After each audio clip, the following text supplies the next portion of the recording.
সম্মানিত উপস্থিতি এবং মিডিয়ার মাধ্যমে যারা শুনতে পাচ্ছেন, ভাই বোনেরা, আজকে আমরা শুরু করছি সূরা আন-নিসার ৮০ নম্বর আয়াত থেকে, আয়াত নম্বর ৮০ অফ সূরা আন-নিসা।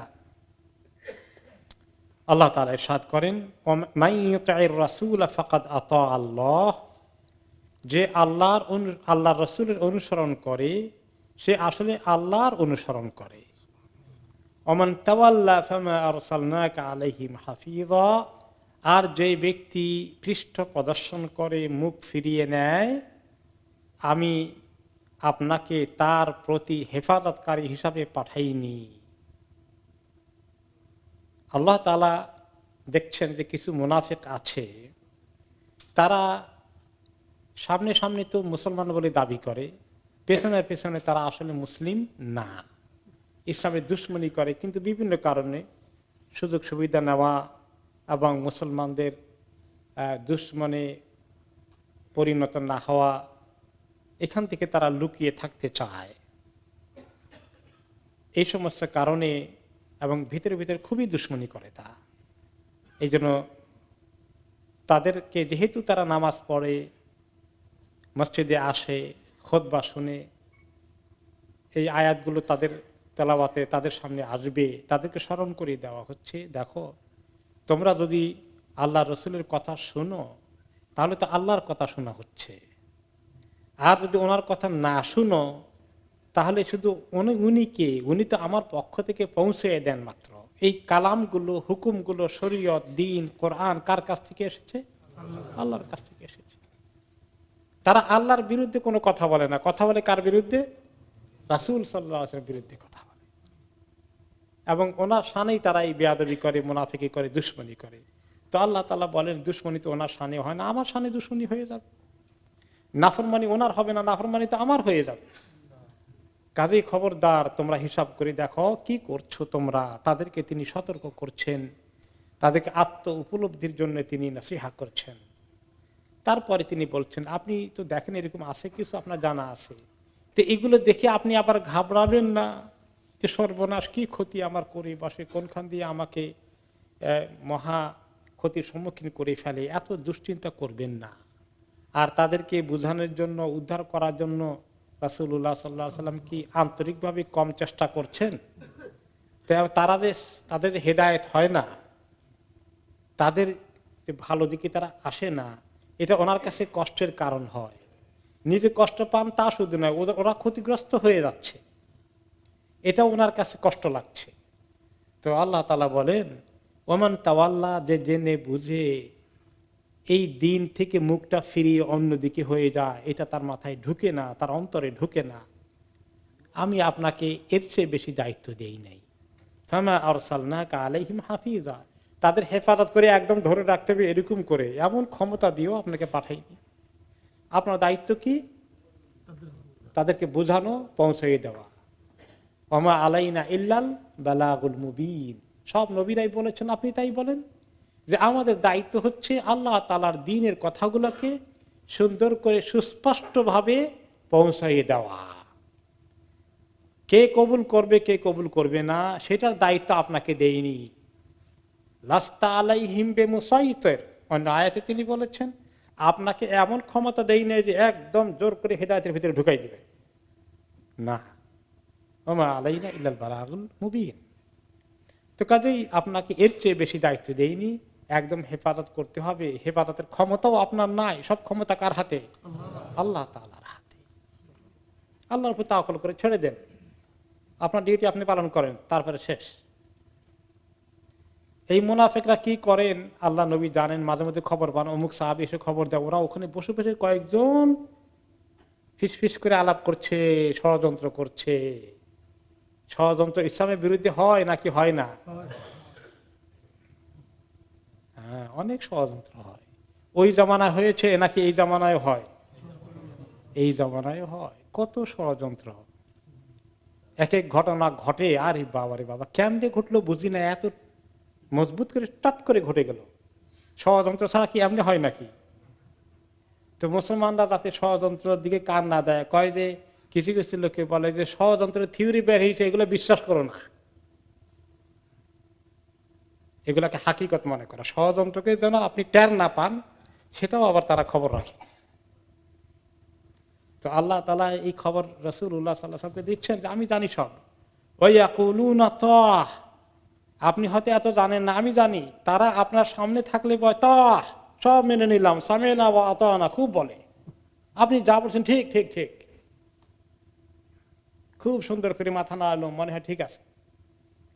ফাইদা বারাজু মিন ইনদিকা বাইয়াতা তাইফাতুম মিনহুম গায়রাল্লাযী তাকুল, আর যখন আপনার কাছ থেকে বের হয়ে যায় তাদের কিছু লোক বাইয়াতা, রাতের বেলায় সময় কাটায়, গোপন ষড়যন্ত্রে তারা মিলিত হয়।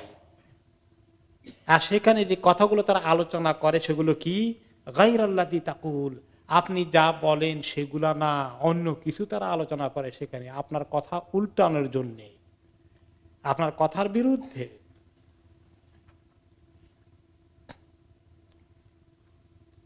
তো আল্লাহ তাআলা বলেন যে আল্লাহু ইয়াকতুবু মা ইউবাইয়িতুন, আল্লাহ তাআলা সব লিখে রাখেন তারা রাতের বেলায় কোন কোন গভীর ষড়যন্ত্রে, গোপন ষড়যন্ত্রে মিলিত হয়ে কি কি আলোচনা করছে, সব কথা আল্লাহ তাআলা লিখে রাখছেন।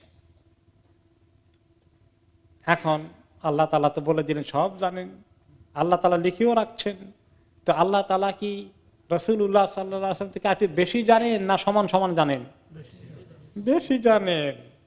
তিনি আর খবর দিয়ে দিলেন যে আমি সব জানি, একদম লিখিও রাখছি, আমি সব জানি তারা কি কি ষড়যন্ত্র করে। এখন যে ইসলামের বিরুদ্ধে ষড়যন্ত্র হয় সেগুলো কি আল্লাহ তাআলা জানেন নাকি জানেন না? জানেন। এখন আমরা সারাদিন খালি ষড়যন্ত্র নিয়ে চিন্তা করে সর্বনাশ কি করি, দুশ্চিন্তাগ্রস্ত হয়ে যাব নাকি? না। আল্লাহ তাআলা বলেন ফাআরিদ আনহুম, হে নবী এগুলো থেকে মুখ ফিরিয়ে নেন, এগুলো নিয়ে এত চিন্তা করেন না, এগুলো নিয়ে এত চিন্তা করে পেরেশান হওয়ার দরকার নাই। ওয়া তাওয়াক্কাল আলাল্লাহ, আল্লাহর উপর তাওয়াক্কুল করেন। তাহলে মুমিন কি করবে? তার যতটুকু দায়িত্ব আছে আল্লাহর পক্ষ থেকে, তার কাজ আছে, তা করবে। আর কি করবে? আল্লাহর উপরে তাওয়াক্কুল করবে। এখন সারা দুনিয়ার খোঁজ খবর যখন পড়েন আর দেখেন, নিউজ পড়েন, সর্বনাশ, দেখা যায় এত ষড়যন্ত্র কেমনে কি করা, কোন রাস্তাই দেখা যায় না, মনে হয় দুশ্চিন্তাগ্রস্ত হয়ে যায়, হতাশ হয়ে যায়। আল ইয়াসু মিনাশ শাইতান, এই হতাশা কার থেকে আসে? শয়তান থেকে। শয়তান খালি হতাশা জোগাড় করে দেয়। আল্লাহ তাআলা বলছেন এগুলো দিকে এত ডিপলি চিন্তা করে একেবারে হতাশ হওয়ার, নিরাশ হওয়ার কোনো দরকার নেই। আর এগুলো থেকে মুখ ফিরিয়ে নেন আর আল্লাহর উপর তাওয়াক্কুল বাড়িয়ে দেন। কারণ আল্লাহ তাআলা তো কিছু কাজ আছে নাকি সব আমাদের উপর ছেড়ে দিয়েছেন। আল্লাহ তাআলা তো মুসলমানদেরকে সাহায্য করবেন, হেফাজত করবেন, আল্লাহর উপর তাওয়াক্কুল করুক তারা, আর তাদের কাজগুলো তারা করুক, নাকি কাজ বাদ দিয়ে তাওয়াক্কুল করবে? কাজ করতে হবে। এখন আমরা কোনটা করি? না ঠিক মতো কাজ করি, না ঠিক মতো তাওয়াক্কুল করি, খালি দুশ্চিন্তা করি। এগুলো আল্লাহ তাআলা জানেন উম্মতের জন্য কি হবে। রাসূলুল্লাহ সাল্লাল্লাহু আলাইহি ওয়াসাল্লামের জীবনে যা কি হয়েছে, কেউ কেউ আসি আমরা শুধু একটু খবর পড়ি আর দুশ্চিন্তাগ্রস্ত হয়ে একেবারে আশার আলো আর দেখি না, শেষ, এখানে আমাদের ডিউটি শেষ। ঠিক হলো না। আর এগুলো পরোয়া করবেন না, এগুলোর পিছনে এত দুশ্চিন্তাগ্রস্ত হবেন না, বরঞ্চ আল্লাহর উপর তাওয়াক্কুল বাড়িয়ে দিন। ওয়াকাফা বিল্লাহি ওয়াকিলা, আল্লাহ তাআলা সাহায্যকারী হিসাবে একাই যথেষ্ট। তো আল্লাহ তাআলা সাহায্য করলে আমাদের এত কষ্ট করার দরকার কি? আল্লাহ কুন বললে ফায়াকুন হয়ে যাবে, কি কর? তো আল্লাহ তাআলা করেন না কেন তাহলে? আল্লাহ তাআলা করেন। বদরে আল্লাহ তাআলা সাহায্য দিয়েছেন কোন সময়? যখন বদরের ময়দানে গিয়েছেন অল্প লোক নিয়ে, অস্ত্র শস্ত্র নেই, সেখানে গিয়ে আল্লাহর কাছে বলেন যে আল্লাহ যা ছিল তা নিয়ে হাজির হয়ে গেছি, এখন তোমার কাছে সুপর্দ করছি, এখন তুমি ডিসিশন না দুনিয়াতে দিন রাখবা কি রাখবা না। ওই সময় তিনি দোয়া করেছেন। আর যদি ওই সময় তিনি বলতেন যে দেখো যা অবস্থা, ওরা আসছে 1000, আমরা আসছি মাত্র 313 জন, কাম নাই, বসে বসে বসে আল্লাহর কাছে অনেকক্ষণ দোয়া করি, 3 ঘন্টা পর্যন্ত, এরকম করেছেন? এই জামানার লোকেরা কেউ তো দোয়া মোটেই করে না, আর যারা করে কয়েক ঘন্টা দোয়া করে মনে করে কিল্লা ফাতে হয়ে গেছে, আর কিছু দরকার নেই। এগুলো একটাও আল্লাহ নবীর সুন্নতের তরিকা হলো না। হ্যাঁ, তো আল্লাহ তাআলার কাছে তাওয়াক্কুল করার জন্য শর্ত হচ্ছে যে নিজের আমল করতে হবে, নিজের করণীয় করতে হবে। রাসূলুল্লাহ সাল্লাল্লাহু আলাইহি ওয়াসাল্লাম দোয়াটা করলেন ঠিকই, মদিনায় বসে করলেন না, কোথায় গিয়ে করলেন? বদরের ময়দানে গিয়ে করলেন। সেই দোয়াটা মদিনায় কেন করলেন না? যে তখনও তো উনি ওনার করণীয় কর্তব্য করেননি, শেষ করেননি, মুসলমানরা করেনি। দোয়ার তরিকা আছে, দোয়ার সুন্নত আছে, দোয়ার আদাব আছে, দোয়ার শুরুত আছে, এগুলো মেনটেন করতে হবে। যে আপনার করণীয় আপনি করেন, উম্মত তার করণীয় করতে হবে, না করে শুধু দোয়া করলে হবে না। এটা নবীদের সুন্নত নয়। আল্লাহ এই দোয়া পছন্দ করেন না, ওই দোয়া আল্লাহ কবুল করেন না। বান্দা তার করণীয় করবে আর দোয়া করবে, সেটাকে আল্লাহ কবুল করেন। তাওয়াক্কুলের এটাই শর্ত। তাওয়াক্কুল অনেকেই বুঝি না আমরা। এরকম এক বেদুইন আসছিলেন, তিনিও মুসলমান, তাওয়াক্কুলের খুব খবর পেয়েছেন যে তাওয়াক্কুল করা দরকার। এখন উনি তাওয়াক্কুল সম্পর্কে বোঝার জন্য বলেন, ইয়া রাসূলুল্লাহ, তাওয়াক্কুলে অনেক ফজিলত শুনলাম, এখন আমি যে উটটা নিয়ে আসছি বুঝতে চাই, আল্লাহর উপরে তাওয়াক্কুল করে চললেই আল্লাহ উটটাকে হেফাজত করবেন, নাকি আমি উটটাকে রশিটা দিয়ে ভালো করে বেঁধে রাখতে হবে, দরকার আছে আর বাঁধা, না তাওয়াক্কুল করলে চলবে? তিনি উত্তর দিলেন, ই'তিলহা ওয়া তাওয়াক্কাল, আগে বাঁধো ভালো করে, তারপরে তাওয়াক্কুল করো। তাওয়াক্কুলের এই হলো তাওয়াক্কুলের শর্ত। মুমিন তাওয়াক্কুল করবে নিজের দায়িত্ব পালন করে, কিন্তু আমি ভালো করে বাঁধলেই ঠিক থাকবে না, আল্লাহ তাআলাও হেফাজত করা লাগবে না, কি দরকার নাই? আর অনেকে আর বলতে আমি বাঁধলে আর আল্লাহর কাছে তাওয়াক্কুল করার দরকার কি? এটা উল্টা হয়ে গেল। আমি বাঁধতে হবে, আমি আমার করণীয় করতে হবে, আমি আমার রিজিকের জন্য দৌড়াদৌড়ি করতে হবে, আমি আমার দোকান খুলতে হবে, আমি আমার চাকরিতে যেতে হবে, কিন্তু রিজিক কি আমার হাতে না আমার আল্লাহর হাতে? আল্লাহর হাতে। এটা হচ্ছে তাওয়াক্কুলের প্রকৃত অর্থ। এই জন্য আপনি আপনার প্রস্তুতি নেবেন, কিন্তু আপনার প্রস্তুতি যথেষ্ট না।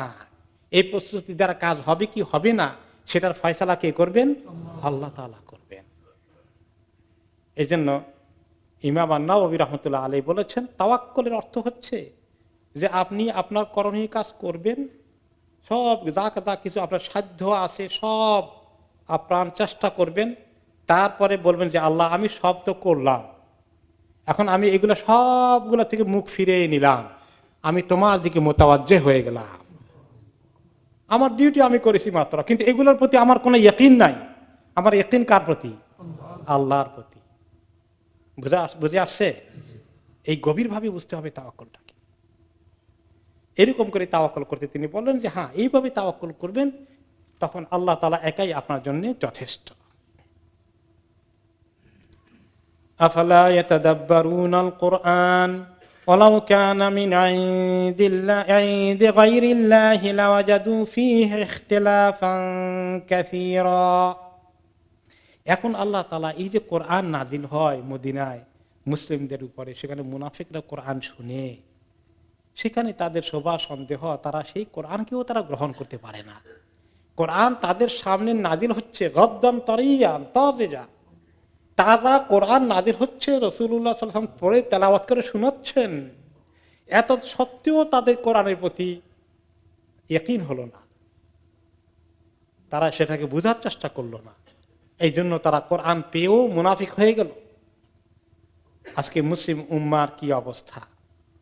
আল্লাহ তাআলা শুধু তাদের জন্য বলেননি, আমাদের জন্য বলেছেন যে এই উম্মতের কি হলো, তারা কি কোরআন নিয়ে চিন্তা করে না, কোরআনকে বুঝার চেষ্টা করে না। তাদাব্বুরুল কোরআন হচ্ছে কোরআনকে বুঝার চেষ্টা করা, তাফাক্কুর, তাদাব্বুর, ভালো করে বোঝা, হৃদয়ঙ্গম করার চেষ্টা করা,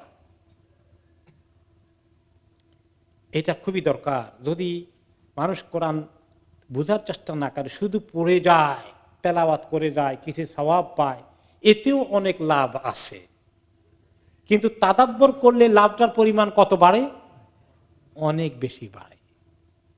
কোরআনকে তেলাওয়াত করার জন্য আল্লাহ নাজিল করেছেন কুল্লু হারফিন আসর, এক একটি হারফে কয়টা করে নেকি দিবেন?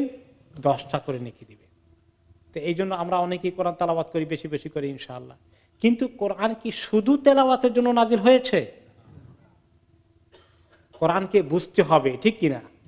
তো আমরা যারা খতম করি, এটাও ভালো কাজ করে যাই, পাশাপাশি কোরআন বোঝার জন্য ভালো করে কি বললেন আল্লাহ তাআলা এই আয়াতে, আমি একটু তর্জমা পড়ি, আমি একটু তাফসির পড়ি। এই যে আপনারা এখানে তাফসিরে এসেছেন, এই তাদাব্বরের কাছাকাছি আমরা যাওয়ার চেষ্টা করছি বোঝার জন্য। এক একটি শব্দে আল্লাহ তাআলা কি বলেছেন, এক একটি আয়াতে কি বক্তব্য আছে, ওটা তো আসল জিনিস। আসলে তো বোঝার জন্য, বুঝে আমল করার জন্যই পাঠানো হয়েছে। কিন্তু তার সঙ্গে আল্লাহ তাআলা মেহেরবানি করে তেলাওয়াতের জন্য প্রচুর সওয়াব রেখে দিয়েছেন। তা আমাদের সমাজে কিছু লোক আছে বলে তাদের জীবনে, তারা জীবনেও কোরআন তেলাওয়াতের অর্থ বুঝতে চায় না, খালি তেলাওয়াত করো, খালি তেলাওয়াত। কেউ কেউ আবার বলে অর্থ পড়লে কোনখান দিয়ে আবার উল্টা পাল্টা অর্থ করছে, তুমি আবার গোমরা হয়ে যাবা, তোমরা পড়া ঠিক না, এটা আলেমরা পড়বে। এটা কি রাইট কথা? একদম ভুল কথা। কেন যে ভুলের ভিতরে মানুষ থাকে? কোরআনে ভুল তর্জমা করে বসে আছে, উম্মতে তামসা দেখবে, বসে বসে ঠিক করে দেবে না, ধরবে না। এরপরে আল্লাহ তাআলা তাদাব্বুরের কথা বলেছে, যদি না বুঝে তাদাব্বুর করবে কেমনে? এরকম কিছু লোক আছে শুধু তেলাওয়াত, আবার কিছু লোক আছে আরে না বুঝে তেলাওয়াত করলে কোনো লাভ নাই, কোনো লাভ নেই। এটা একটা বাতিল কথা, একদম বাতিল কথা। তেলাওয়াতের মধ্যেও প্রচুর লাভ আছে, প্রতি হরফে আল্লাহ তাআলা 10টা করে নেকি দান করবেন, কোনো সন্দেহ নাই। তবে হ্যাঁ, এই নেকির পরিমাণ আরো বেড়ে যাবে যখন আপনি তাদাব্বর করবেন, তাফাক্কুর করবেন, অর্থ বুঝবেন, তাফসির পড়বেন, সওয়াবের পরিমাণ অনেক গুণ বেড়ে যাবে তখন। অন্য আয়াতে আল্লাহ তাআলা বলেছেন, তারা শুধু তেলাওয়াত করে, বুঝে টুঝে না, বুঝার চেষ্টাও করে না। আম আলা কুলুবিহিম আকফালুহা আও আম আলা কুলুবিন আকফালুহা, নাকি সেই অন্তর্গুলো তালা লাগাই দেওয়া হয়েছে যে এগুলো কোরআনের বুঝতে চায় না, তাদাব্বর করতে চায় না, তালা দিয়ে রাখছে। তো যারা তেলাওয়াত করে শুধু, তারা কিন্তু তালা দিয়ে রাখছে, বুঝতে চায় না। ওয়ালাউ কানা মিন ইনদিল্লাহি লাওয়াজাদু ফীহি ওয়ালাউ কানা মিন ইনদি গায়রিল্লাহি লাওয়াজাদু ফীহি ইখতিলাফান কাসীরা। তারা কি দেখে না কোরআনকে বুঝে শুনে ভালো করে পড়ে, যে এই কোরআন যদি আল্লাহর কাছে থেকে ছাড়া অন্য কারো কাছ থেকে আসতো, তাহলে কোরআনের মধ্যে অনেক ইখতিলাফ পাওয়া যেত। ইখতিলাফ শব্দের অর্থ আমরা কিছুটা বুঝি, বিভিন্ন মতামত। যে ইখতিলাফ বলতে বিভিন্ন মতামত হতে পারে, ইখতিলাফ বলতে কন্ট্রাডিকশন, সাংঘর্ষিক কথা। শুরু থেকে শেষ পর্যন্ত অনেক বিষয় আলোচনা হয়েছে কোরআনের মধ্যে, কিন্তু একটা আরেকটার সাংঘর্ষিক নয়, বরঞ্চ একটা আরেকটার পরিপূরক। কন্ট্রাডিক্টরি নয়, বরং কমপ্লিমেন্টারি। এই জন্য কোরআনের মধ্যে মুনাফিকরা যেগুলো বলতো, কোরআন এবং মুনাফিক এবং মুশরিকিনরা, যে তারা দেখতো যে কোরআনের মধ্যে অনেক উল্টাপাল্টা কথা আছে ইত্যাদি, তারা এগুলো নিয়ে বসে বসে আলাপ করতো। দুই একটা জিনিস আছে মনে হয় যেন কনফিউশন, মনে হয় যেন কন্ট্রাডিকশন, কিন্তু সেগুলো আসলে পড়লে দেখা যাবে কন্ট্রাডিকশন নয়, ভালো করে পড়লে। যেমন গত সপ্তাহে আমরা আলোচনা করেছি, কোন কোন আয়াতে আল্লাহ তাআলা বলেছেন যে আমা আসাবাকুম মিন মুসিবাতিন ফাবিমা কাসাবাত আইদিকুম ওয়া আয়াফু আন কাসীর। কোনো মুসিবত ঘটলে তোমাদের নিজেদের থেকে যা কিছু ঘটে সেগুলো তোমাদের কারণে ঘটে। আবার অন্য আয়াতে আসে ভালো ফয়সালা আল্লাহর কাছ থেকে আসে, মন্দটাও আল্লাহর কাছ থেকে আসে। মনে হয় যেন কন্ট্রাডিকশন হয়ে গেল, কিন্তু আসলে আমরা গত সপ্তাহে তাফসীরে আলোচনা করেছি কন্ট্রাডিকশন নয়, বরঞ্চ পরিপূরক, কমপ্লিমেন্টারি। তো এই জিনিসটা আল্লাহ তাআলা এখানে ভালো করে বলছেন যে আসলে কোনো কন্ট্রাডিকশন নেই। ভালো করে বুঝলে দেখবে যে একদম সবকিছু স্মুথ, ভেরি ক্লিয়ার। এই জন্য কোরআন নিয়ে কোনো ধরনের শোভা সন্দেহে পড়ে যাওয়া কোনো কারণ নেই। যারা সত্যিকার ঈমানদার, তাদের কাছে কোরআন কোনো প্রশ্নবোধক বিষয় নয়, প্রতিটি জিনিস তাদের কাছে ক্লিয়ার হয়ে যায়। আর যেগুলো মুতাশাবিহ আছে, যেগুলো কিছুটা অস্পষ্ট আছে, সেগুলো তারা আল্লাহর দিকে ছেড়ে দেয়, যে আল্লাহ রাব্বুল আলামিন সেগুলোকে ফয়সালা করবেন। আলিফ লাম মিম অর্থ কি, এটা আল্লাহ তাআলা কোনো জায়গায় অর্থ দেনে রেখে দিয়েছেন। ইয়াসিনের অর্থ কি, এটা আল্লাহ এবং তার রাসূল ভালো জানেন। এগুলো নিয়ে তারা চিন্তা ভাবনা করে না, কারণ ওগুলো আল্লাহ তাআলা মুজিজার মতো করে রেখে দিয়েছেন, যেটা আরবি ভাষা জানা সত্ত্বেও তারা জানে না। এটা কোরআন, এটা নবী মুহাম্মদ সাল্লাল্লাহু আলাইহি ওয়াসাল্লামের ব্যক্তিগত কথাবার্তা মতো কিছু নয়, এটা হাদিস নয়। আল্লাহর কাছে কোরআন একটা নিজস্ব স্টাইল আছে, وَإِذَا جَاءَهُمْ أَمْرٌ مِّنَ الْأَمْنِ أَوِ الْخَوْفِ أَذَاعُوا بِهِ। কোরআনের মধ্যে যে কিছু কোন সময় তাকদীর সংক্রান্ত বিষয়ে আলোচনা হয়েছে, তাই না? আল্লাহ তাআলা তাকদীরে ফয়সালা করেন, বললাম যা কিছু আল্লাহর পক্ষ থেকে হয় ভালো মন্দ, আবার তোমাদের গুনাহ কারণে কিছু ঘটে। তো এইগুলো বিষয় নিয়ে এক সময় কি হলো, কিছু মুসলমান মদিনায় ডিবেট করা শুরু করে দিলেন। ঘটনা আসছে যে এক সাহাবী নাতি আমর ইবনে শুআইব আন আবি আন জাদ্দিহি, আমর ইবনে শুআইব নামে একজন, তার দাদা ছিলেন সাহাবী, সাহাবীর থেকে বর্ণনা করছেন। সাহাবী বললেন, খারাজা রাসূলুল্লাহ সাল্লাল্লাহু আলাইহি ওয়াসাল্লাম যাতা ইয়াউমিন, একদিন নবী করিম সাল্লাল্লাহু আলাইহি ওয়াসাল্লাম একটু বাইরে এসেছিলেন মসজিদ থেকে বা ওনার বাড়ি থেকে। ওয়ান্নাসু ইয়াতাকাল্লামুনা ফিল কদর, দেখতে পেলেন যে কিছু কয়েকজন লোক কদর তাকদীর সম্পর্কে বেশ ডিবেট করছে। এই যে কোরআনের কিছু আয়াত বলে যে তোমাদের পক্ষ থেকে তোমাদের হাতের কামাই, আবার বলে যে আল্লাহর হুকুম ছাড়া কিছু হয় না। তো এইগুলো নিয়ে তারা বলে ডিবেট শুরু করে দিল। ফাকান্নামা ইয়াফকাউ ফি ওয়াজহিহি হাব্বার রুম্মান মিনাল গাদব, উনি এই তাদের ডিবেটটা শুনে, তর্কটা শুনে ওনার বেশ রাগান্বিত হয়ে গেলেন। তিনি যখন রাগান্বিত হতেন ওনার চেহারাটা কেমন হতো? লাল হয়ে যেত। যারা ফর্সা মানুষ রাগ হয়ে গেলে চেহারা কি হয়? লাল হয়ে যায়। আর নবী করিম সাল্লাল্লাহু আলাইহি ওয়াসাল্লাম তো বেশ ফর্সা ছিলেন। তো সাহাবী বলেন, ফর্সা চেহারায় যখন রাগ হয়ে গেলেন, মনে হলো ওনার চেহারার উপরে রুম্মান হলো ডালিম, পমগ্রানেট বলে যেটাকে, ডালিম, মনে হয় ওনার চেহারার উপরে ডালিম ভাঙ্গা হয়েছে। ডালিমকে, লাল ডালিম যেগুলো আছে, ভাঙলে এরকম করে কি বাইর হয়? রস বাইর হয়। রসটা যদি গালের উপরে পড়ে, গালটা যেরকম লাল হয়ে যায়, রাগের কারণে ওনার চেহারা লাল হয়ে গেল। সাহাবীরা যখন বর্ণনা করেছেন, ওনারা এত সুন্দর নিপুণ এক্সাম্পল দিয়েছেন, যাতে করে হাদিসটা যে ওনারা সহিভাবে বয়ান করছেন, মনে আছে, ঠিক মতো বলছেন, কারো কোনো শোভা সন্দেহের সৃষ্টি না হবে। এবং কিভাবে লক্ষ্য করতেন ওনারা, সেগুলো ধরে রেখেছেন। তো এত রাগ হয়ে গেলেন তিনি, চেহারাটা লাল হয়ে গেল। ফাকাল লাহুম মা লাকুম তাদরিবুনা কিতাবাল্লাহি বাদাহু বিবাদ, কি হলো তোমাদের?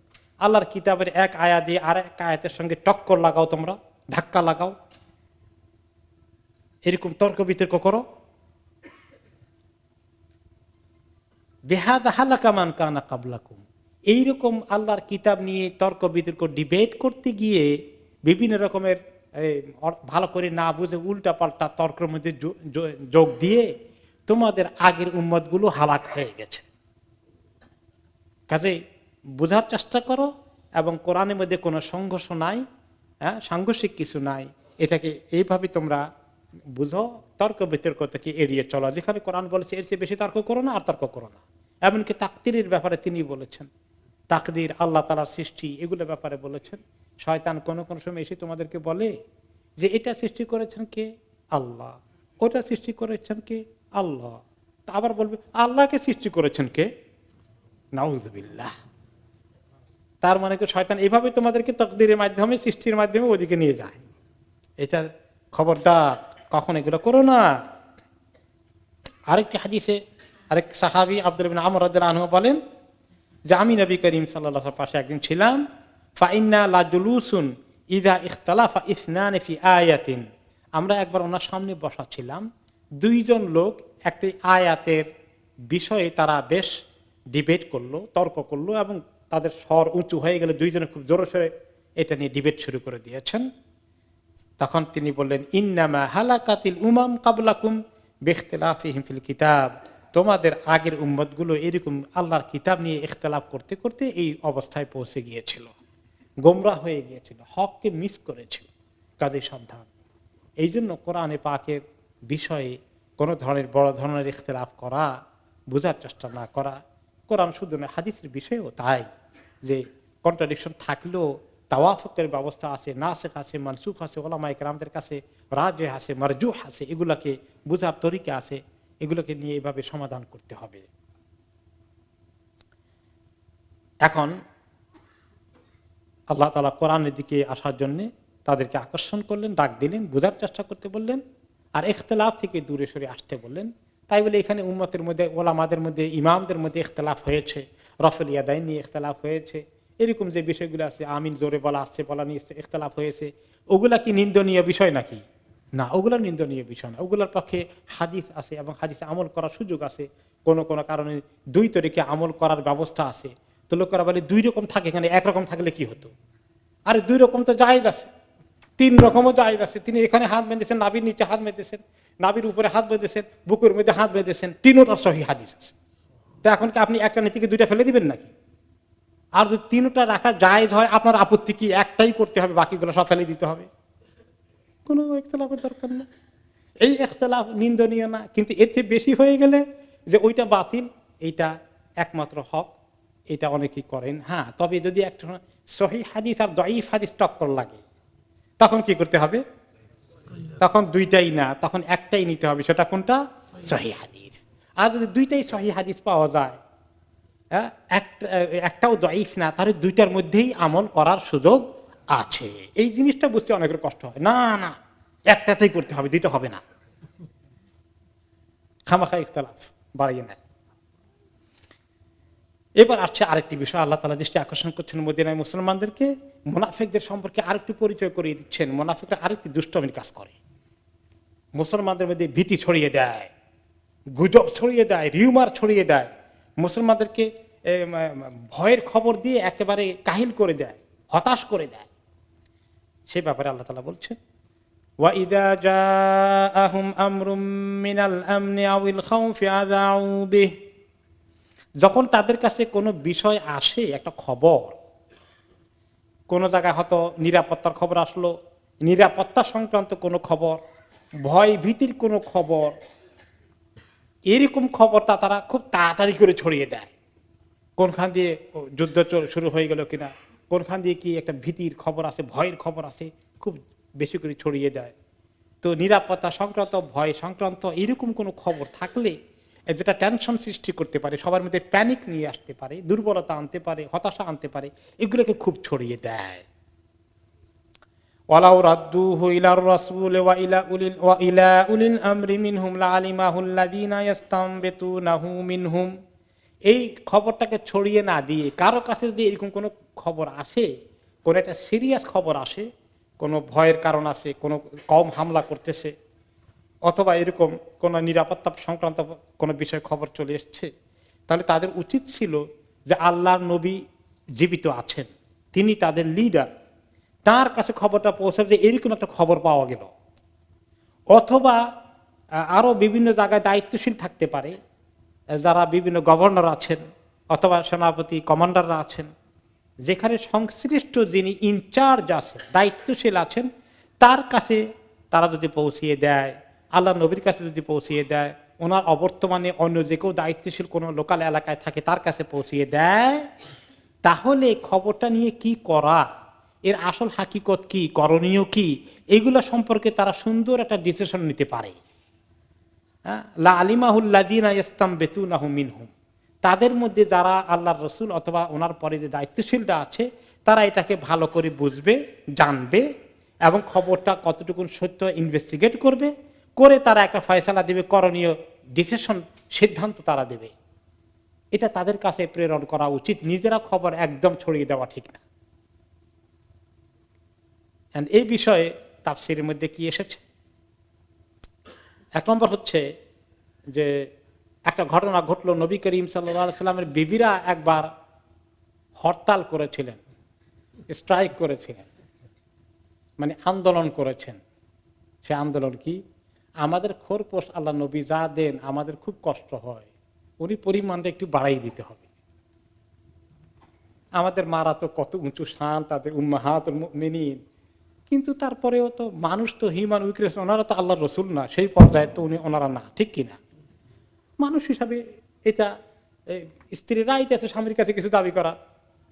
তো ওনারা একটু জোরে সোরে যখন দাবি আনলেন, তো রাসূলুল্লাহ সাল্লাল্লাহু আলাইহি সাল্লাম একটু বেশ মানসিকভাবে কষ্ট পেলেন, যে তিনি তো এত ধনী না, উনি কোন যদ্দুর তৌফিক আছে তাদেরকে দিচ্ছেন।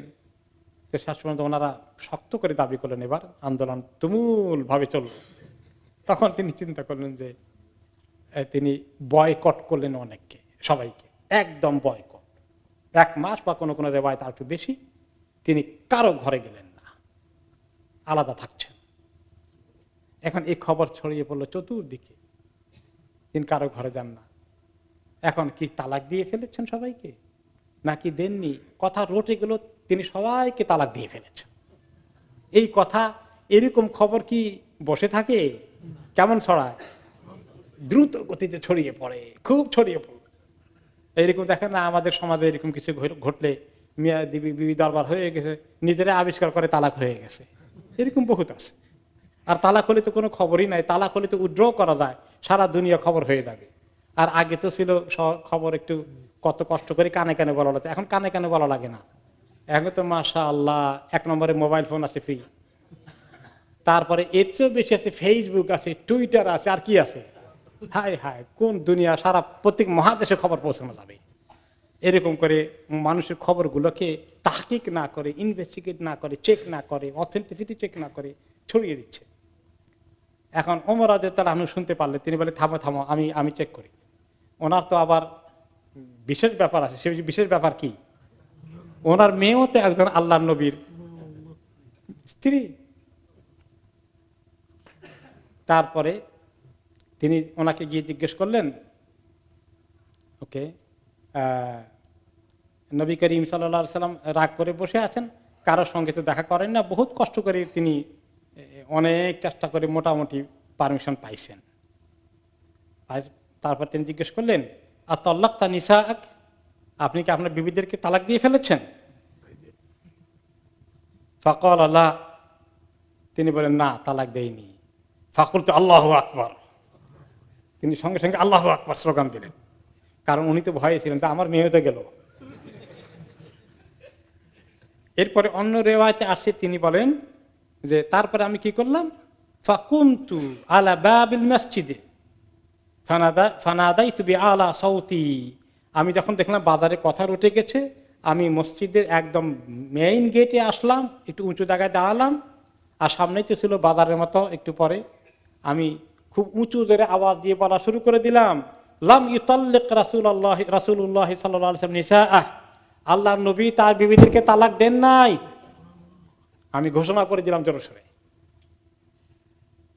তো পরে ওমর রাদিয়াল্লাহু তাআলা আনহু বলেন যে এই যে আয়াত, একটু তারপরে আল্লাহ তাআলা এই আয়াতটা নাজিল করে দিয়েছেন। সে হলো কি, যখন তাদের কাছে এরকম কোন একটা বিশেষ ডেঞ্জারাস সিরিয়াস ভয়, আমন, নিরাপত্তা এই জাতীয় কোনো খবর আসে, বড় কোনো ইস্যু, আল্লাহ নবীর এতগুলো বিবি সবাইকে তালাক দিয়ে ফেলেছেন, এটা কি ছোট খবর না বড় খবর? অনেক বড় খবর, এটার অনেক ইম্প্যাক্ট আছে।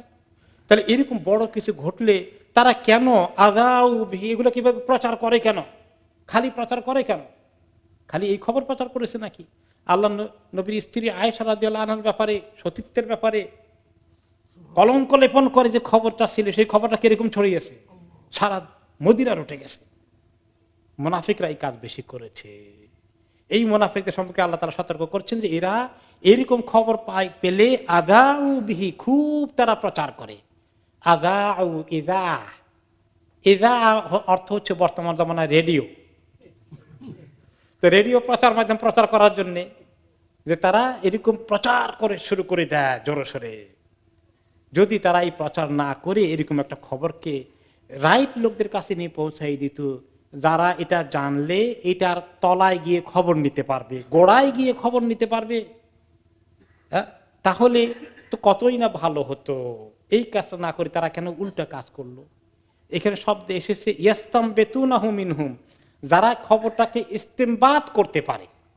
ইস্তেমবাত শব্দের অর্থ কি? ওমর রাদিয়াল্লাহু তাআলা ওই রিওয়ায়াতে বলেন যে ফাকুনতু আনা ইস্তামবাতু যালিকাল খাবার, তিনি বলেন এই কোরআনের আয়াত আসার আগেই আমি ইস্তেমবাতের কাজ করে ফেলেছি।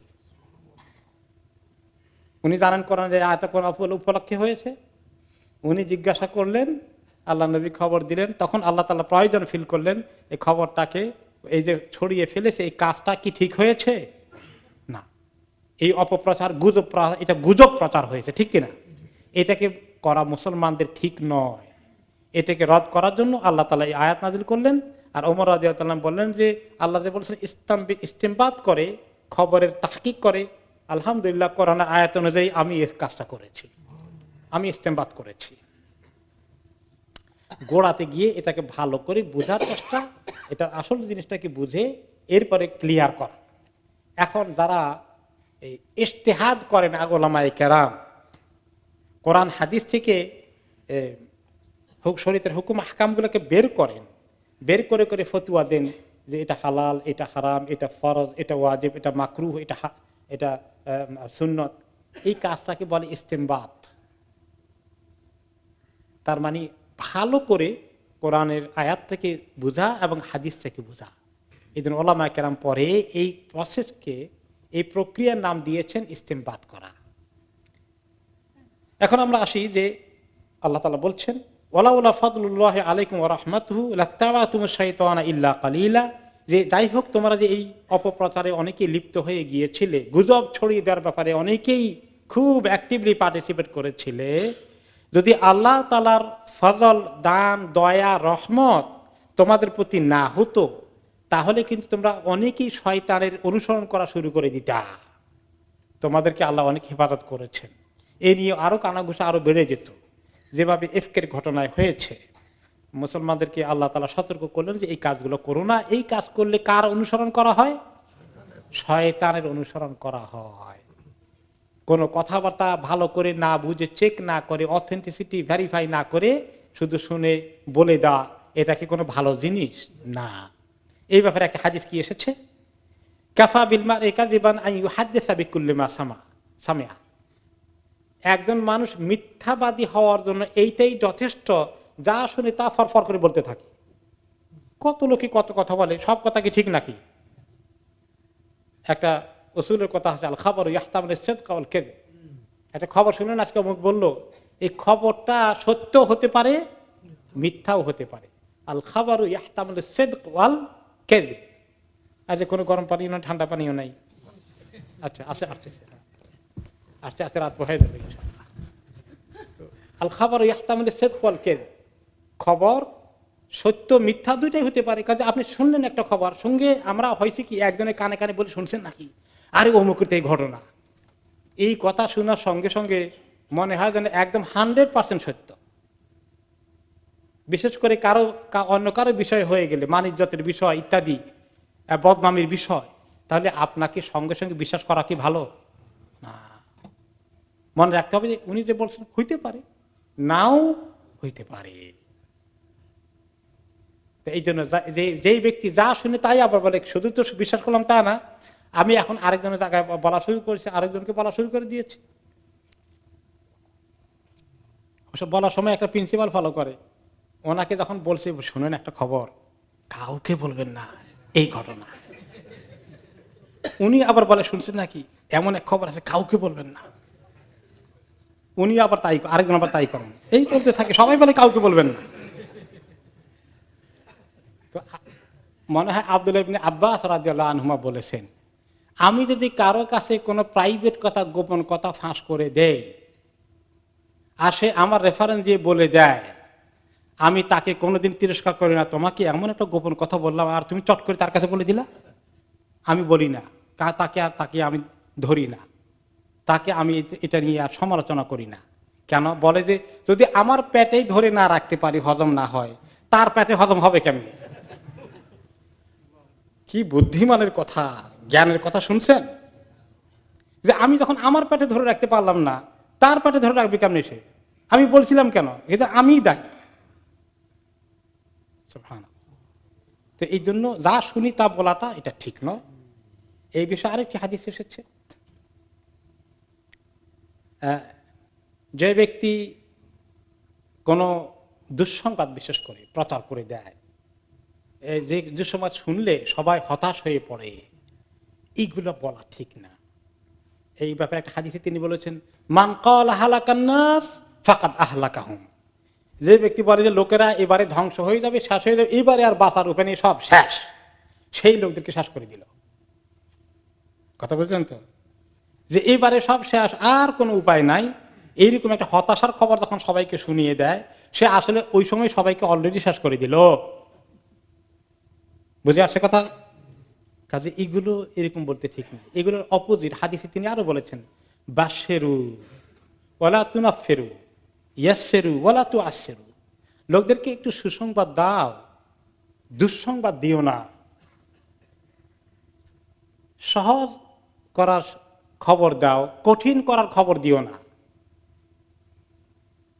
তার মানে একজনে বললেন, আমার তো একটু ক্যান্সার ধরা পড়েছে, আল্লাহ মাফ করুক, নাসালুল্লাহ আফলা আফেল জামিয়া, একটু ক্যান্সার ধরা পড়েছে।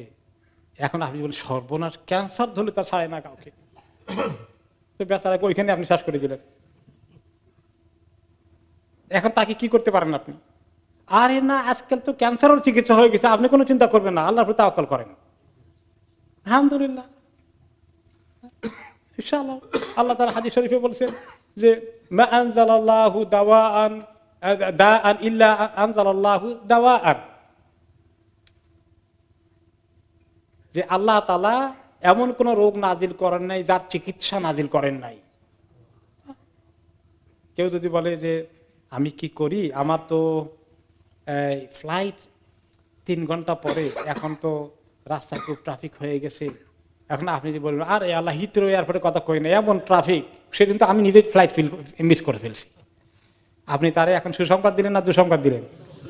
দুঃসংবাদ দিলেন। আর কোনো অসুবিধা হবে না, ইনশাআল্লাহ, আল্লাহর প্রতি তাওয়াক্কুল করেন, ইনশাআল্লাহ পার হয়ে যেতে পারবেন। এই নাম হলো বাশেরু ওয়ালা তুনাফেরু, ইয়াসসিরু ওয়ালা তুআসসিরু। এগুলো আমরা অনেক সময় মিস্টেক করি না, করি না, করি, পদে পদে করি। হ্যাঁ, এগুলো খেয়াল করা দরকার। এরপরে বিশেষ করে গুজবের ব্যাপারে, গুজবে কান দেওয়া, গুজবের মধ্যে এত মজা পায় কিছু মানুষ। মনে আছে কয়েক বছর আগে এক গুজব বের হয়েছিল, সে উপলক্ষে আমরা একটা খুতবা দিয়েছিলাম, কারো কারো মনে থাকতে পারে। গুজবটা হলো কি, এই দেশে নাকি কি একটা প্রাণী বের হয়েছে, বাচ্চাদেরকে হামলা করে পায়নি। হ্যাঁ, কোন জায়গায় কোন এক বাচ্চাকে হামলা করেছে, অর্ধেক খেয়ে ফেলেছে, এরকম বিভিন্ন জায়গায়। এখন এটা বেশ একটা, বিশেষ করে আমাদের কমিউনিটিতে খুব ছড়িয়ে পড়লো। এটা নিয়ে খুব পত্রপত্রিকা লেখালেখি হয়েছে। এক ভাই বলেন আমি জিপি সেন্টারে গিয়েছি, অ্যাপয়েন্টমেন্টের অপেক্ষায় আছি, তো আরেকজনে ফোন করছে বার্মিংহামে কোন জায়গায়, বলতেছে ফোন করে এইটার কাহিনী সে সবারই বলতেছে, সবাইকে আরো ভয় পাওয়াই দিচ্ছে। যারা মারা স্কুলে বাচ্চা নিয়ে যায় বা একলা বাচ্চা যায়, তারা এখন দুশ্চিন্তা করছে, কয়েকজন স্কুল বন্ধ করে দিয়েছে ভয়ে। তো এইগুলো এক রকমের শয়তান আছে যাদের কাজ হচ্ছে সমাজের মধ্যে গুজব ছড়িয়ে দেওয়া। গুজব ছড়ানোর কাজটাও ভালো না। এই ক্ষেত্রে আল্লাহ তাআলা অনেকগুলো গাইডলাইন দিলেন যে মুনাফিকরা এই কাজ বেশি করে, কারণ এটা হলো শয়তানের কাজ, গুজব ছড়িয়ে দেওয়া। এগুলোর থেকে তোমরা সাবধানে থাকো, ওদের গুজবে কান দিও না। খন্দকের যুদ্ধের আগে তারা গুজব ছড়িয়েছে, দেখো এইবারে এত আসছে, সমস্ত আরব ঐক্যবদ্ধ হয়ে শেষ করে দিবে একদম। মোমেনরা ভয় পাইতো না, তারা ভয় পাওয়া ঘাবড়াই দিতে চেয়েছে। আর মোমেনরা কি বলেছে? হাসবুনাল্লাহু ওয়া নি'মাল ওয়াকিল। এই জন্য আজকের জামানায়ও মোমেনকে কি বলতে হবে? হাসবুনাল্লাহু ওয়া নি'মাল ওয়াকিল। খবর পড়েন আর ভয় ছড়িয়ে দেন না, হাসবুনাল্লাহু ওয়া নি'মাল ওয়াকিল। ডাকি কয়বার আল্লাহকে? এই জিকির কতবার করেছি? এই জিকির করা দরকার, ডাকা দরকার আল্লাহ তাআলাকে। এরপরে আল্লাহ তাআলা এই মুনাফিকরা তো তাদের ব্যাপারে বলেন, এখন বলেন আল্লাহ তাআলা আল্লাহর যে সমস্ত খাস বান্দা আছে, আল্লাহ নবী সহ, তাদেরকে বলতেছেন এরা ভয় পায়, ভয়ের কথা ছড়িয়ে দেয়। আপনারা যারা মুমিন আছেন, হে নবী এবং আপনার সাহাবীরা, আপনারা আপনাদের কাজ করে যান। ফাকাতিল ফি সাবিলিল্লাহি লা তুকাল্লাফু ইল্লা নাফসাক। আল্লাহ রাস্তায় যে জিহাদ করার কথা, লড়াই করার কথা, কিতাল করার কথা, আপনারা এই কাজ করে যান। বদর, উহুদ, খন্দক সব জায়গায় ওনারা করে গিয়েছেন। আর মুমিনদেরকে আপনি উৎসাহিত করেন। আর এভাবেই আপনারা যদি মোকাবিলা করতে থাকেন, আসাল্লাহু আন ইয়াকুফা বাসাল্লাযিনা কাফারু, আশা করা যায় যারা কুফরি করে, কাফের হয়েছে, তাদের শক্তিকে আল্লাহ বিনাশ করে দিবেন, তাদের শক্তিকে আল্লাহ থামিয়ে দিবেন। আপনারা চেষ্টা চালান, আল্লাহ আপনাদের এই আপনার সাহাবীদের এই কোরবানির কারণে আল্লাহ রাব্বুল আলামিন কাফেরদের হাতকে গুটিয়ে দিবেন। ওয়াল্লাহু আশাদ্দু বাসান ওয়া আশাদ্দু তানকিলা। আল্লাহ তাআলা শক্তি দমন করার, আল্লাহ তাআলার কাছে যে দমন করার নীতি আছে, দমন করার পাওয়ার আছে, কুওয়াত আছে, সেটা অনেক বেশি। দুনিয়ার মানুষও দমন নীতি চালায়, চালায় না? জিরো টলারেন্সের দমন নীতি চালান, কিন্তু তারা কদ্দুর পারবে? আল্লাহ তাআলা বলছেন আল্লাহু আসাদ্দু বাসা ওয়া আসাদ্দু তামকিলা। আল্লাহ তাআলার আঘাত, আল্লাহ তাআলার আযাব, আল্লাহ তাআলার ফয়সালা অনেক শক্তিশালী, এবং আল্লাহ তাআলা যখন প্রতিশোধ নিবেন সেই প্রতিশোধ হবে সাংঘাতিক সিরিয়াস, অনেক বেশি হবে।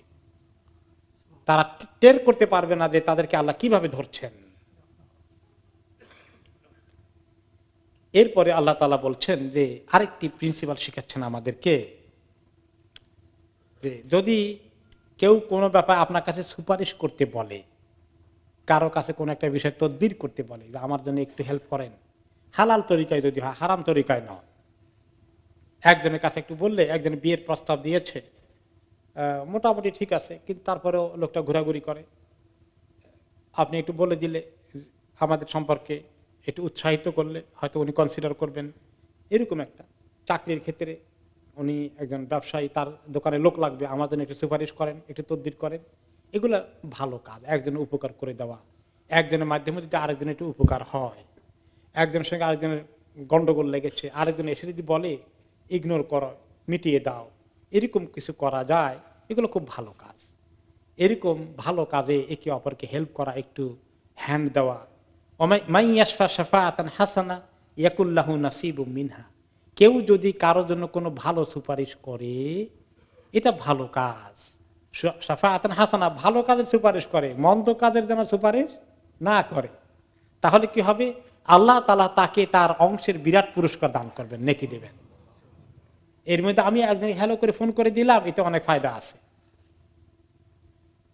হ্যাঁ, তার কাজটা হয়ে গেল, আমি ফাঁকি দিয়ে নেকি পেয়ে গেলাম, না হলেও আমি নেকি পেয়ে যাব। মাঝে মধ্যে তো করা মুশকিল, খুব নিজেই চিন্তা করি, নিজের আত্মসমালোচনা করি, পারি না তো সব সময়। এই কিছু ছেলে মেয়ে একে অপরকে ভালোবেসে পড়ছে, এখন বহুদিন ধরে 1-2 বছর 3 বছরও গড়ায়, কোন রকমে বরফ গলে না, পিতামাতা কোন রকমে রাজি না। আর যদি এক কমিউনিটি থেকে আরেক কমিউনিটি হয়, তাহলে কেমন রাজি হবে? ইয়া আল্লাহ, অবস্থা কাহিল। তখন কি লোকেরা বলে দেয়, ও বিভিন্ন মসজিদের ইমাম সাহেবেরা পাঠায়, কয় তোমাদের বাংলাদেশি ইমামদের কাছে যাও, ওই মসজিদের ইমামকে গিয়ে ধরো, আপনার কথা বলে দিছে অমুক জায়গা থেকে আসলে, আপনি একটু সুপারিশ করেন। এইটা বড় কঠিন কাজ। 2-4 জায়গায় সুপারিশ করতে একেবারে নাজেহাল হওয়ার অবস্থা। এখন না করলে বাস হয়তো মন খারাপ, তো এই সুপারিশের কথা আসলে আবার নিজেরা একদম ওয়েলকাম করতে পারি না এই সমস্ত পরিস্থিতির কারণে। তো আজকে যখন তাফসীর জন্য প্রস্তুতি নিচ্ছিলাম, আমি বললাম যে গত কয়েকদিন আগে তো ঘটনা একটা আসছিল, আমি তো এত বেশি পারি নাই, নিজের একটা হিসাব করতেছি। তো সব জায়গায় আসলে খুব ডিফিকাল্ট, বাট আল্লাহ তাআলা বলে দিয়েছেন যদি হাসানা হয়, শাফাআতান হাসানা, নেক্সট সুপারিশ হয়, সুপারিশটার মধ্যে কোনো আপত্তি না থাকে, শরীয়তের দিক থেকে কোনো রেস্ট্রিকশন না থাকে, তাহলে করে ফেললে আল্লাহ তাআলার কাছে অনেক বড় পুরস্কার আছে। ইয়াকুল্লাহু নাসিবুম মিনহা, আল্লাহর পক্ষ থেকে তার জন্য তার বিরাট অংশ বরাদ্দ হয়ে যাবে, কাজটা না হলেও। ওমাইয়াশা শাফাআতান সাইয়্যাতান ইয়াকুল্লাহু কিফলুম মিনহা। আর যে ব্যক্তি উল্টা সুপারিশ করে, বরঞ্চ অন্যায় কাজের সুপারিশ করে, অন্যায়ের জন্য কোনো সুপারিশ করে বসে, অন্যায় সুপারিশ তো আমাদের দেশে খুব আছে না? চাকরিতে যে ভালো ক্যান্ডিডেট তাকে না দিয়া সুপারিশ অন্যবার থেকে, হ্যালো উপর থেকে টেলিফোন আসছে, আর অথবা পকেটের মধ্যে ঢুকাই দেওয়ার জন্য বিরাট হাদিয়া আসছে, হ্যাঁ, এইটা দিয়ে সুপারিশ যদি করে, এটার নাম হলো কি? শাফাআতান সাইয়্যাহ। খারাপ, মুনকার, অন্যায় সুপারিশ কেউ যদি করে, তাহলে এর দায়িত্ব তাকে নিতে হবে, এর অংশ। আপনি আরেকজনকে সুপারিশ করে ঢুকাই দিলেন, আর যে বাচ্চারা ইন্টারভিউতে ফার্স্ট হয়েছে, চাকরি পাওয়ার উপযুক্ত, সে মিস করে ফেললো, তার হক নষ্ট হয়েছে না হয়নি? তাহলে এটার অংশ নিতে হবে কিনা? যদি 10-20 হাজার লোককে চাকরি দেওয়া হয় আর রং একটা সুপারিশ দিয়ে দেওয়া হয়, আর 10-20 হাজার ভালো লোক যদি ফেল করে, আর তাদের থেকে লো কোয়ালিটি লোককে যদি সুপারিশের ভিত্তিতে চাকরি দেওয়া হয়, এই সবগুলোর গুণের দায়িত্ব কাঁধে নিয়ে কিয়ামতের দিন উঠতে হবে। মানুষ কি জানে কি অপকর্ম করে? আরেকজনের দুনিয়ার জন্য নিজের আখিরাত নষ্ট করে। এই ব্যাপারে একটি কাউল হচ্ছে যে ওই ব্যক্তি সবচেয়ে সর্বহারা, যেই ব্যক্তি আরেকজনের দুনিয়ার জন্য নিজের আখিরাতকে জবাই করে দেয়। ওয়া কানা আল্লাহু আলা কুল্লি শাইইন মুকিতা, আল্লাহ তাআলা সব কিছুর ব্যাপারে মুকিত। মুকিত শব্দের অর্থ কি? মুকিত শব্দের অনেকগুলো অর্থ এসেছে। মুকিতের অর্থ এসেছে আপনার হাসিব। ইবনে আব্বাস রাদিয়াল্লাহু আনহু বলেছেন মুকিতের অর্থ হলো হাফিজ। হাফিজ মানে যে হেফাজত করে, সব কিছুর হেফাজত আল্লাহ করেন, মানে কে কি করছে কাজগুলাকে হেফাজত করে হিসাব করে রাখছেন। অন্য অর্থ এসেছে শাহিদ, আল্লাহ সবগুলা সাক্ষী হয়ে আছে। অন্য তাফসিরে এসেছে হাসিব, আল্লাহ তারা সবগুলা হিসাব করে রাখছেন। কে কোথায় উল্টাপাল্টা সুপারিশ করলা, না কেউ জায়েজ হালাল সুপারিশ করলা, সব আল্লাহর কাছে লেখা আছে। কিয়ামতের দিন সেই অনুযায়ী আইদার তোমাকে পুরস্কার দেওয়া হবে অথবা তোমাকে শাস্তি দেওয়া হবে। আমরা যদি দেখি যে আজকে আমরা যে বিষয়গুলো পেলাম, অনেকগুলো বিষয় আমাদের জন্য শিক্ষণীয় আছে। একটা হচ্ছে যে আল্লাহর উপর তাওয়াক্কুলের ব্যাপারে আমরা যেই ধরনের গাইডেন্স পেলাম, তাওয়াক্কুলটা সেইভাবে আমাদের জীবনে আছে কিনা এটাকে মূল্যায়ন করা। কোরআন নিয়ে গবেষণা করা, কোরআন নিয়ে গবেষণা বলতে তো মানে একেবারে সায়েন্টিফিক গবেষণা নয়, একেবারে ল্যাবরেটরি দিকে বসতে হবে, কোরআন বুঝার চেষ্টা করা, তাদাব্বর। এরপরে আসলো যে যা শুনি তা না বলা, গুজবকে ছড়ানোর জন্য কন্ট্রিবিউট না করা, বিশেষ করে আরেকজনের দোষ জাতীয় কোনো বদনামের খবর যেন তাড়াতাড়ি ছড়িয়ে না দেই, এই কাজটা যেন আমরা না করি। আর চেক না করে খবরটাকে পাইলেই যেন প্রচার না করি। এরপরে সুপারিশের ক্ষেত্রে আমরা একটা ভালো গাইডেন্স পেলাম। আল্লাহ রাব্বুল আলামিন আমাদেরকে তৌফিক দান করুন।